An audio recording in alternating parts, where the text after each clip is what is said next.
Week 1 of high school playoffs are officially in the books. I'm here at Morrilton Devil Dogs Stadium where the weather is definitely cold, but the Morrilton Devil Dogs were on fire as they dominated the Searcy Lions.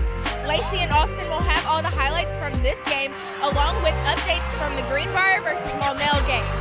Your End Zone exclusives with the Purple and Gray Network starts right now.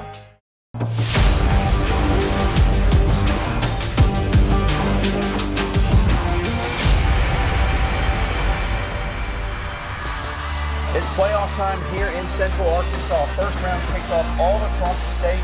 Lacey, I'm excited to talk all about it. Yes, a lot coming this week. We have a lot. What recap do you have for us this week? Well, I have a 5A playoff matchup from the first round at Maumelle, where the Maumelle Hornets hosted the Greenbrier Panthers to see who would be moving on to the quarterfinals in the playoffs.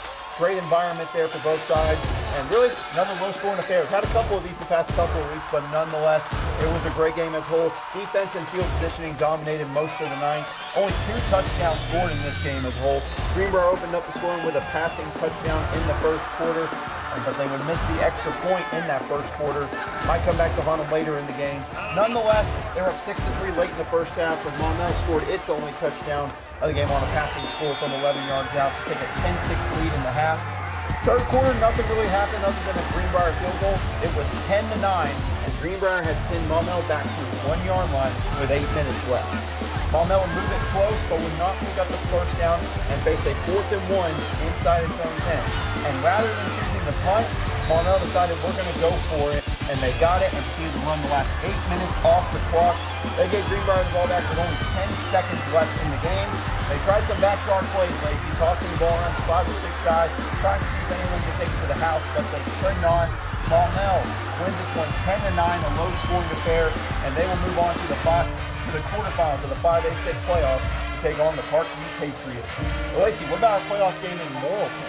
Playoff game in Morrilton, where the Morrilton Devil Dogs taking on the Searcy Lions. It looked as though Morrilton was basically in control of this whole game, but you would never know because Searcy continued to push back against the Devil Dogs.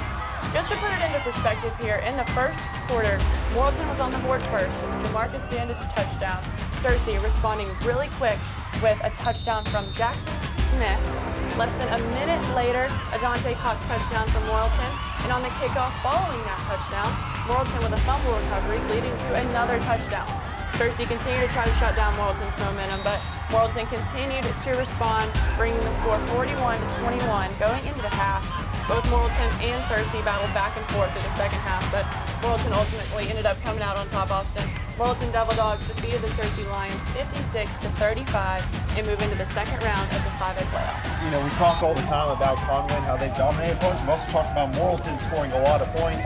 78 points one week, 56 this week. I don't know what they got for the rest of the playoffs, but I can't wait to see how it works out. But that's it for the first round here. Now let's talk about our weekly awards, our player and play of the week. Lacey, what do we have for our player of the week? Our player of the week, not a new name here at Purple and Gray Network, and honestly not a new game across the entire state. We have Morrilton's quarterback, Maddox Berry, who has already broken plenty of the school records. He broke the state record for passing touchdowns in a single game. And last Friday night against the Searcy Lions, he put on quite the show. Here we have completed 27 of 35 pass attempts for 328 yards, 5 touchdowns, and only 1 interception.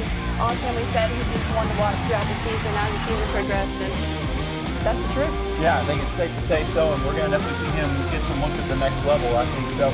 But as far as our play of the week, I mentioned Maumelle Greenbrier didn't have a lot of offense. One of the offensive plays, though, Lacey, was our play of the week, and courtesy of Greenbrier. Quarterback Jack Palmer throwing this pass to wide receiver Trendon Mosley. Pass was a little bit behind him, and he was able to snag it in with one hand. And not only was he able to catch it with one hand, Lacey, he was able to take it the rest of the way for the 15-yard touchdown. I mentioned not a lot of offense in this game, but that play by Trendon Mosley, whose second week in a row we've highlighted him here on PGN. Great to see him do that as our play of the week. Great play there, Lacey. Amazing plays, amazing players of the week, and I'm sure we'll have a lot more to come for you here at Purple and Gray Network. Let's look into what's going on this Friday night right here in Faulkner County. The Conway Wampus Cats taking on the Rogers Mounties.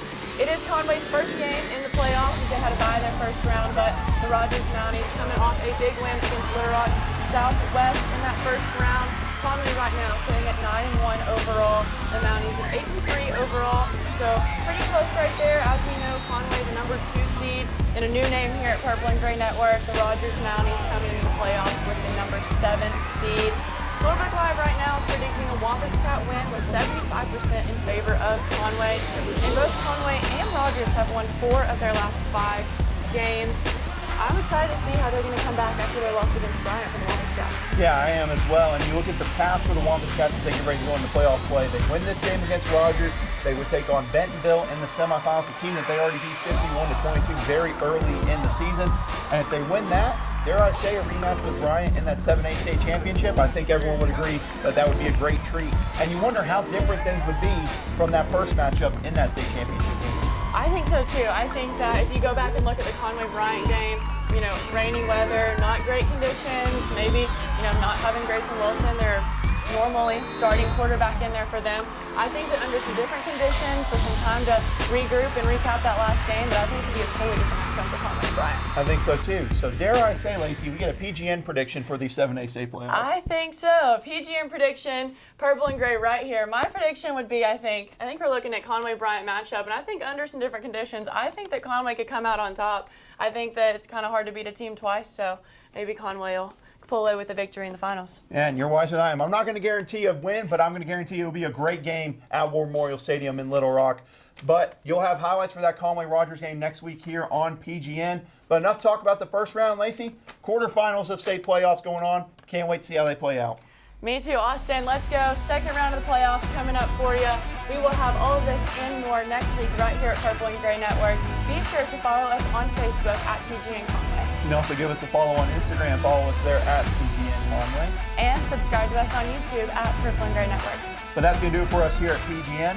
I'm Austin Wager. And I'm Lacey Bohannon, and we'll see you next week.